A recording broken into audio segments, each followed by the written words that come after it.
Hello everyone, welcome to the next new video of Learn With Me Susan series by Learnmate Academy. So I hope you have gone through my first video regarding the basic parts of a sentence. Now in close link to that video, I would like to talk to you about the various sentence structures that we have in English. Now moving on to the first one, we have simple sentences. Now what are simple sentences? Simple sentences are sentences that have one independent clause. Now, if you want to be reminded of what is a clause and what is an independent clause, please refer to my previous video. So, let us focus here. The example that I've given here is the cat sleeps. So, this is a very simple sentence which is also an independent clause. And it also contains a subject and a predicate. So here the predicate here is the verb, which is the action word, sleeps. So the cat is the subject and the rest of it is the predicate. So being an independent clause, this sentence becomes a type of a simple sentence in English. Now the second type of sentence in English that you can see mostly is a compound sentence. A compound sentence is a sentence that is formed by two independent clauses. Now when you look at this example here, the cat sleeps, the dog barks. Now these two are independent clauses which are joined together by a coordinating conjunction. So words like and, they are called as conjunctions because they help in joining two independent clauses. Okay, so the structure of a compound sentence is like this: independent clause plus the coordinating conjunction plus another independent clause. Now other examples of coordinating conjunctions are for, and, nor, but, or, yet, so, and also you can use a semicolon as a coordinating conjunction. So this is how you identify or you write compound sentences. The third type of a sentence structure that you can often see in English is the complex sentence. So I've given you an example here. Although the cat sleeps, the dog barks.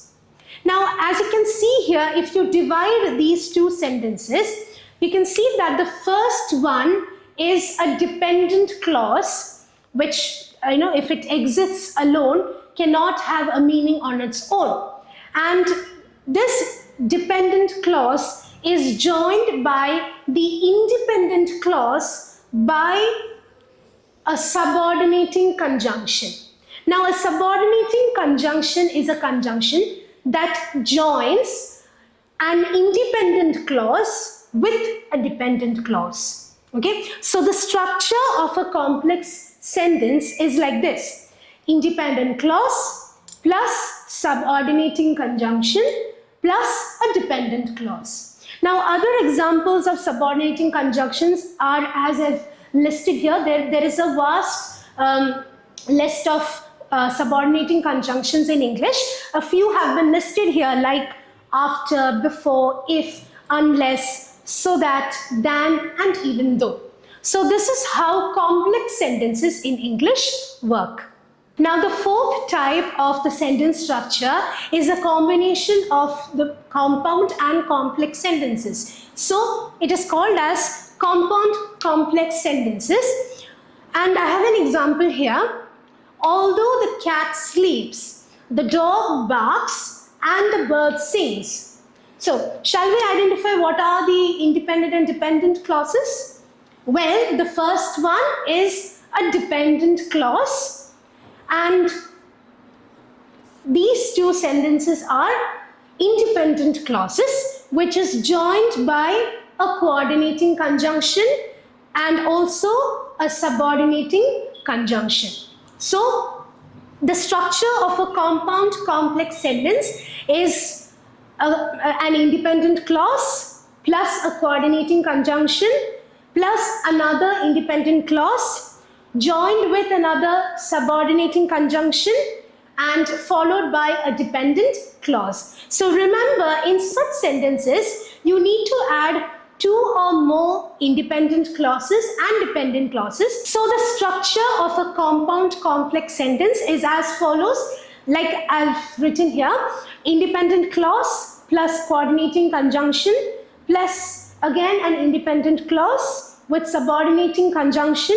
and a dependent clause. So always remember, two or more independent and dependent clauses will be joined by conjunctions that are both subordinating and coordinating. So this is how you carry out compound complex sentences in English grammar. Why sentence structures are important is because when you use these different types of sentence structures, it will add in more clarity and enhances your flow in communicating in English. And moreover, it adds in a variety of sentence structures that you can easily use and will also give an impression of you as an expert user of English language. So, to identify these sentences and use them seamlessly in your day-to-day communication, make sure you stay tuned and practice more with these sentences. So with this, we come to the end of